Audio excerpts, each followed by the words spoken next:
Welcome to the Tax Awareness Show. My name is Shilepo Mutiba, and today in the studio I'm with Ayanda, and we are just going to take a step back because the filing season has been announced by SARS, and having been announced, now we need to understand various taxpayers could be sitting there and saying, listen, what are my rights, what are my obligations when it comes to submitting tax returns or overall in general in dealing with SARS. But before we even go there, the issue of communicating with SARS. Right. Ayanda, welcome. Thank you, Shileboy. Yes. Maybe tell me, communicating with SARS can take different forms. Some people use e-filing. There's on SARS website, there's various portals. Some people use also tax practitioners like ourselves, where we engage with SARS on their behalf. What is the ideal way to communicate with SARS? Thank you very much for the opportunity to form part of your studio or podcast. Yeah, SARS is a regulatory with a mandate to collect taxes. The way for which SARS now communicate with the taxpayers, they've adopted the technology in a form of the SARS e-filing. Now, as a taxpayer, you ought to submit your returns through the SARS e-filing, which is a system that is SARS using mostly to assess, to accept, to administer taxes. But tell me, I mean, you mentioned the issue of e-filing. For someone who have never actually, we've got people that probably is the first time they're going to submit tax returns, and you're mentioning this e-filing. What is the e-filing that you're talking about? Yeah, the e-filing is an app that you can find on your phone, computers, and which allows you to log in, and from that's where you can find your return. That's where you are in a even position to you file your return, submit additional information or relevant information that is required by SARS, see or find your correspondences, and is a system that is more of a system that SARS keeps on. Maybe SARS is using to communicate with us as taxpayers. Maybe let me come in there. We're speaking about communication, and one ways of communicating. SARS will typically send letters, correspondence, and we all know that if there's any form of miscommunication, things can actually go wrong. In your experience, what could happen? What could go wrong if there's a miscommunication between SARS and the taxpayers? Remember the miscommunication with SARS. SARS is is a tax authority. Now, SARS, they want to receive a very accurate information. You need to communicate with SARS honestly and make sure that you provide relevant information to SARS. Now, the problem is, when you submit a wrong information, the intention of you submitting the wrong information is not known by SARS. It's only known by you. If it's a mistake, or if you did it intentionally, but it's about you. You were the one who knows what you've submitted to SARS. Then now, if you submit a wrong information, SARS will assume that you did that deliberately. And in that assumption, SARS will pose penalties to try and deter taxpayers from submitting a wrong information. And that's one. The penalty, which is the additional penalty, is more of additional tax because it goes to 200%. So if say you're supposed to be paying a tax of 1,000 rand, you're likely to pay 3,000 rand with a 200% being imposed on you. So there's a very first consequence of you not complying, maybe not communicating with SARS correctly. SARS as a regulatory has a duty to enforce that you communicate with them with SARS properly. So again, SARS can force you through the courts of laws, the court of law, to submit a particular return. In doing so, you find yourself having to incur additional costs of litigations, And the third one, SARS not your tax accountant, SARS not your bookkeeper, SARS not your accountant. So SARS will make use, will take the gross income, which is the bigger, what you have received, and tax you on that money, and without considering the expenses. So which is another consequence of dealing with taxmen, which is now makes you to think of the disputes, to dispute the bigger assessment. Of course, you can't afford, you need to find a reasonable tax, So is failing to communicate with SARS appropriately can seriously cause problems for you.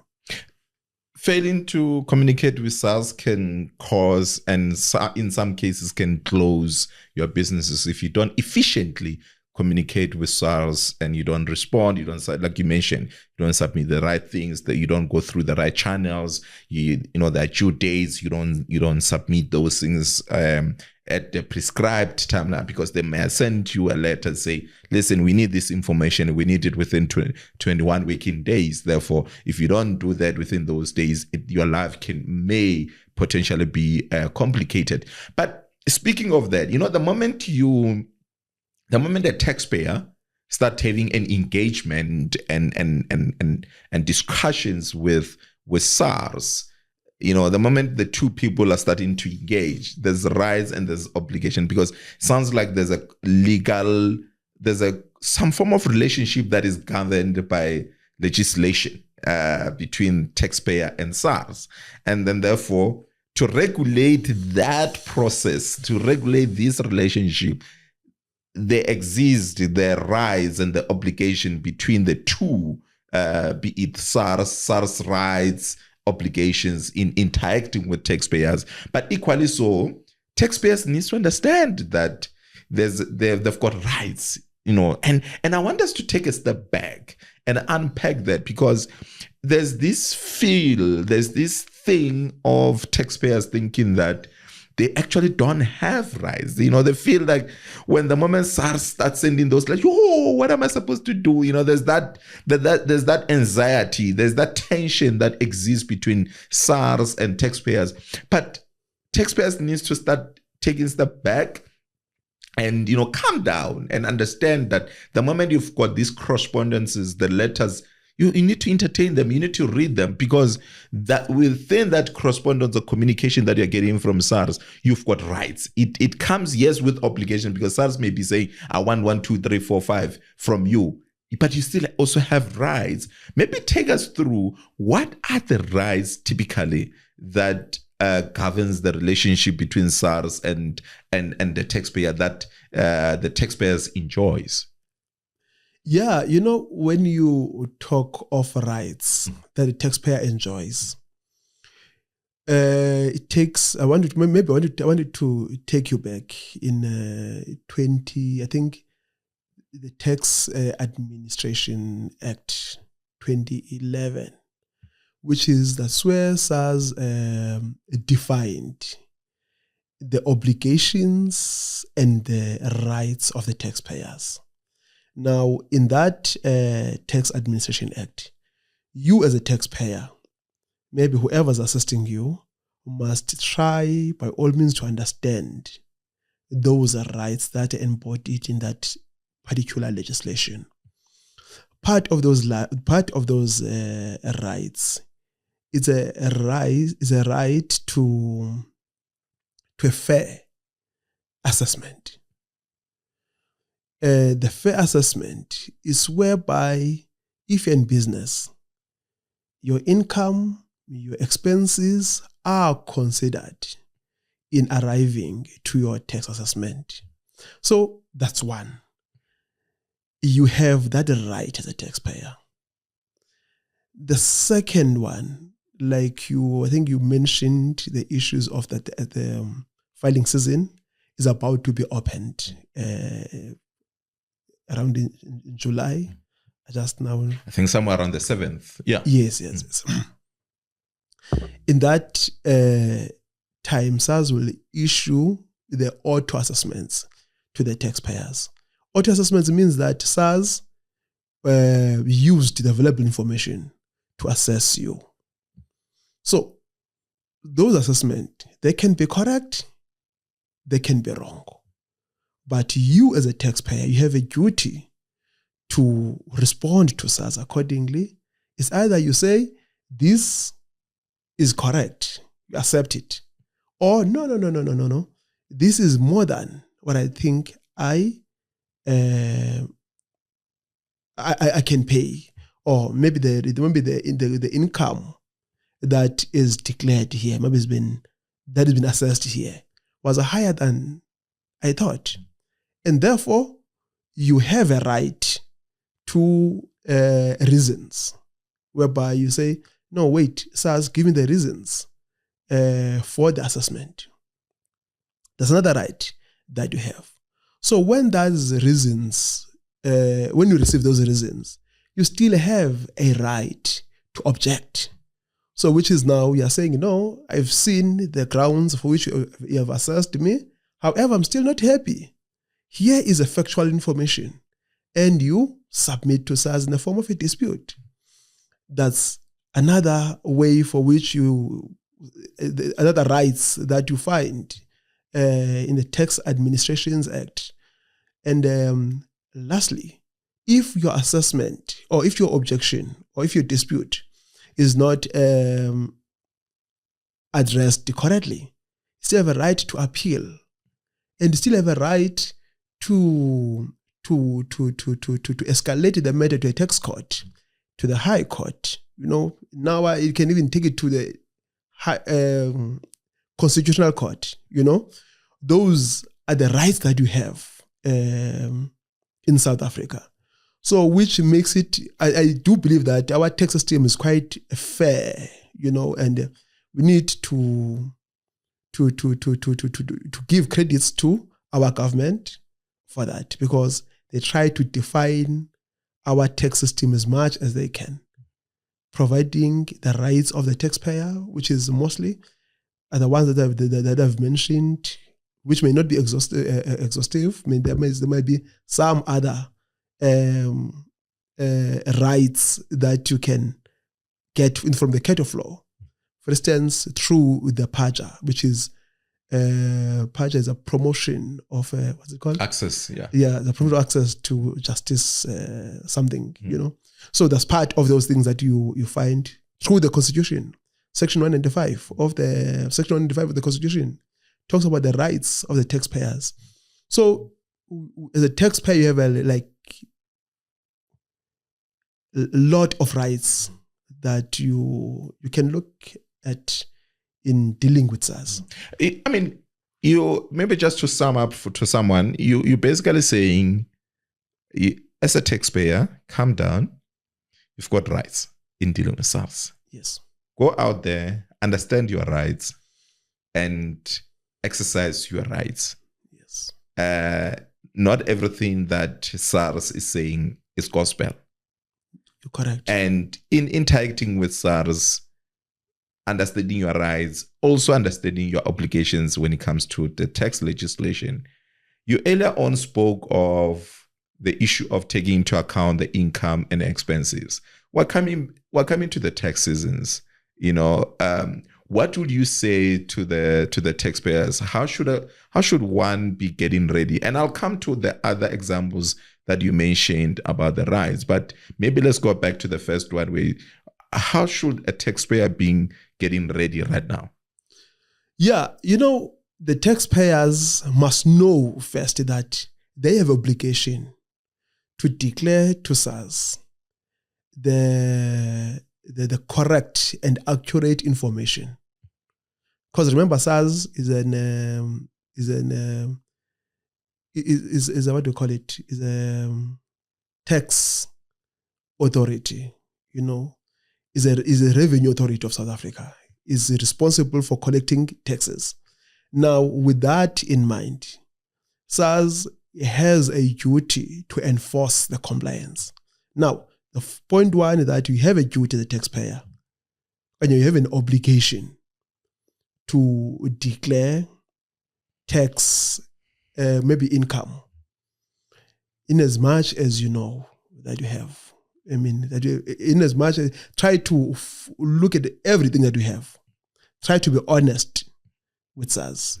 Try to ensure that there's nothing that you are hiding, because SARS can come in and can able to enforce through the laws, So that's one point that I think taxpayers must be ready for. And one other area that I think is also very important, particularly with those taxpayers that are, I'll say, that are employees, maybe are working, with those that are receiving their salaries. You find that those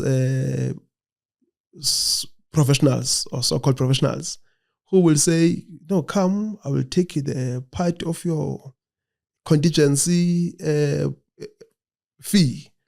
And then they start to add expenses that are not actually there, which is posing a risk to the taxpayer, because the taxpayer, it comes to you understanding that you're a professional and you will assist him to comply. So taxpayers must be very careful to that. And I think for years, the SARS usually say, you must look for a registered advisor. Tax practitioners. That's it, yes. So you must ensure, you must make sure that you look for the registered tax practitioners.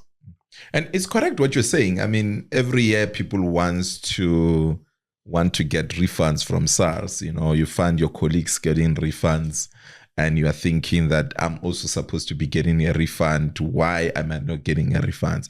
And people end up doing things that they shouldn't be doing, and that could get them to be having criminal charges. It's exactly that. It's a tax evasion where you are now overstating the issue of your expenses. Well, you should be legitimately claiming expenses that you are allowed to claim for that matter. Maybe let's go further. You mentioned the issue that, one of the things is, speaking of the rights, it reminds me, under the Bill of Rights, under the rights for a fair and just processes, administration for that matter, in terms of Section 33 of the Constitution, you as a taxpayers also, they need to be aware that they need to be subjected to a fair and just tax administration, which means that, I'll give you example. Let's say, for example, one failed, for that matter, to respond or to object to correspondence from SARS.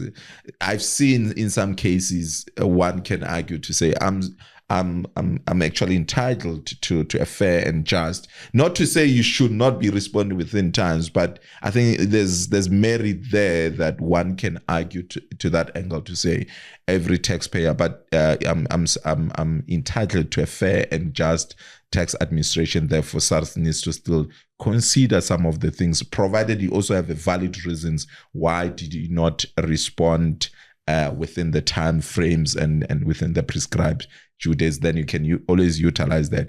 But it's very, very important that also the taxpayer. Earlier when you also spoke of rights to access courts.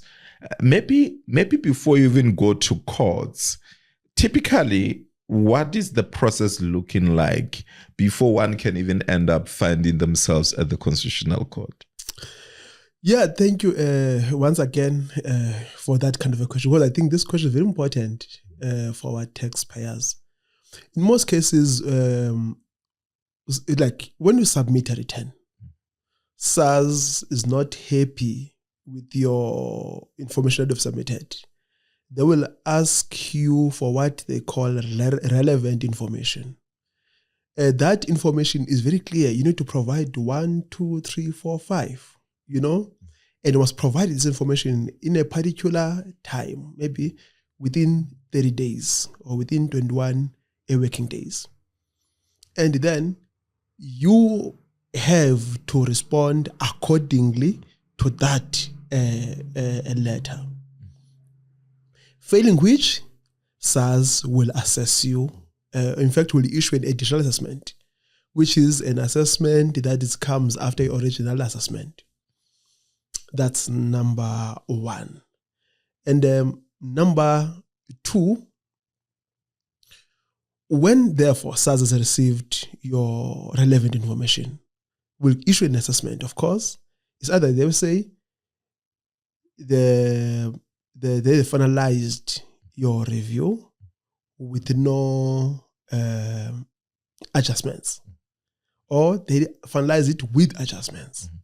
So therefore, it means that now you find yourself having to owe SARS most likely, because it means that there is information that SARS said, no, this one I'm not willing to accept. Mm-hmm.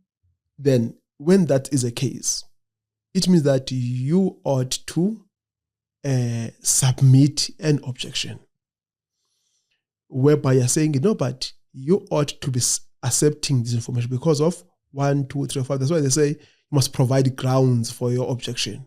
You say to SARS why you're supposed to accept the particular item or expenditure and so on.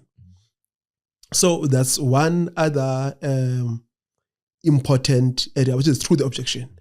Now, if you fail, if SARS is still not budging, you still have a right to appeal. Then when you appeal, you provide more information to why you believe. Maybe you take it now to a next level, whereby there's also the legal counsel from SARS that will able to evaluate your argument. Because when you first do the objection, mostly goes through the auditors. But when you now come to an appeal, now you invoke a next level, where there also takes counsel from SARS that will evaluate the matter, that if you have a substantive argument or substantive submission, that SARS has to consider the particular item for which you are contesting. That will be done through the ADR. That will be done through the various steps that you undergo under the appeal. That before you go to the tax court, So you have a lot to cover. And then if you fail to find each other during this process, then it goes to tax court. Then that's when now SARS will say, either SARS will provide you with the Rule 31, so which is whereby they provide you the grounds as to why they are not willing to accept your whatever that you are arguing on. And then you have to respond with the Rule 32 by saying, no. But here are these issues, and here are the supporting documentation that I have, to substantiate my argument. Then at that time, you're still part of the appeal, but it's a matter of time, but it still takes part of the appeal process or dispute process. Then if from that end, SARS feels like, no, your argument are more appealing and you have substantive documents, they can still accept your dispute. I'm not sure if I'm answering your question. No, you are. I mean, you pretty much took us through that. Maybe let's bring it back to say, to avoid all these, what should a taxpayer be doing? What systems should be in place? Because that process costs money. That process needs the tax advisor like myself and you and I, to avoid these, and we don't come cheap, to avoid all these costs. What system should be in place on a daily activities as someone who runs a business, that entrepreneurs have got businesses? What system should be in place to avoid these issues? Shirley boy, this starts with the business people acknowledging tax as a risk. Then if you acknowledge the tax as a risk, it means that you must need to go an extra step, to try and safeguard yourself against that risk. I think you have mentioned that it can take you out of the business. There's a consequence of tax, and can frustrate you. Now, this means, be it to have your bookkeeper, you need to have a tax advisor to plan your taxes, to review your risk exposure timeously, to have a second tax expert to advise you accordingly. And in such a cases, like when you have a dispute, sometimes the dispute might not even go that far. If you have an external someone like you, like myself, to advise you accordingly, this is what is happening here. Because in South Africa currently, I'm not sure what I will say if it's all, but I will say it because it's affect our people. All of us, we call ourselves tax practitioners with no very little segregation. So we all pose ourselves out to the taxpayers to buy from our services. Honestly, taxpayers, they don't really aware as to why they will choose Ayanda and why they choose you. Because someone said, Ayanda did my books very well, so you go there. Forgetting that what makes you a tax advisor, like me, I'm a chartered tax advisor. So meaning I have a level of expertise that you might not find with a normal, maybe an ordinary tax practitioner who's not at the same level as me. Now, to have a coach, a player, and a referee at the same time, which is in the form of your tax practitioner, becomes a bit of a problem. So you ought to have an independent third party that can able to guide you. His role comes to advise you strictly on the tax. Why this is there, why shall I accept his assessment? Why I shall dispute the assessment? Do I have a grounds? Because sometimes you owe SARS and you ought to be and you have to pay SARS. SARS, his duty is to collect revenue, So you need somebody to say, no, you don't have to fight this one. But sometimes you need someone to say, no, this one is unfair. And then it has to be disputed. Now, to avoid going all the way up to Constitutional Court. Yeah, which is very costly. You can get someone who comes with a fresh mind to advise you accordingly that, no, look, here and here, this is how we can phrase our dispute, this is how we can frame our argument, this is how we can position ourselves.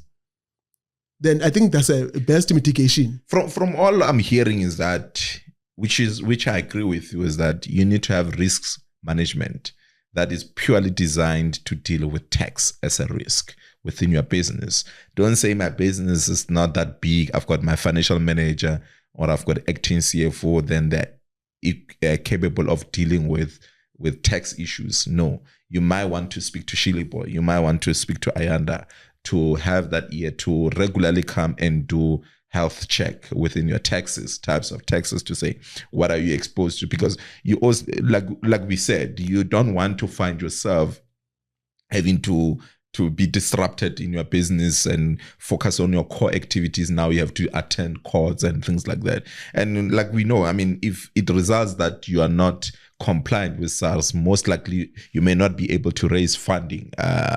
You might not be able to have that purchase order anymore because you're non-compliant. You can't be issued with purchase. In some cases, I know that some of the state organs, I don't know if it's every state organs, but I know there are certain state organs that even if you did a service and then your invoice needs to be paid, they firstly look at if you're tax compliant. And if you're not tax compliant, they may hold your invoice. So you don't want to find yourself in that situation. You've done work, you owe service providers, and you find that you're not compliant by the time, and just because maybe you just didn't have your ducks in a row, and then as a result you end up being bankrupt because of scenarios like that. Maybe in closing, sort of, I know that we spoke one way or another. We spoke of the taxpayers' obligations. Maybe on a high level, what would you say are the key taxpayers' obligations that they need to be mindful of? The very basic one. Taxpayers have a duty to ensure that they declare correct and accurate information to SARS. That's basic. I understand that now some will get refunds. But if you get a refund and you know that there's an income that is not declared there, then it comes to what you mentioned earlier on, which is a tax evasion versus tax avoidance. So the tax evasion, SARS is not there to guess what were you thinking. What were the limitations for you to submit a particular information? SARS is there to regulate and collect taxes. So which means you have a duty and obligation to submit correct information to SARS. You've got an obligation to submit the correct information to SARS. Maybe let's leave it like that, and we'll unpack it further in other platforms. That was Ayanda, guys, an independent chartered tax advisor, and myself unpacking this. We know that the filing season has been announced starting on the 7th of July, if I'm not mistaken, and within that there are timelines for those we are calling non-provisional taxpayers, provisional taxpayers. I think the deadline is the 19th of Jan 2026. And then we also have those who will be auto-assessed, I think is between the 7th of July to the 21st of July. But you can go to SARS website and confirm all these details so that you actually comply with SARS, as Ayanda has mentioned. My name is Mutiba. I'm your host at the Tax Awareness Show. Please engage with our podcast, share with it, like it, comment, and share with your friends and your colleagues so that we are all responsible taxpayers out there. Good day.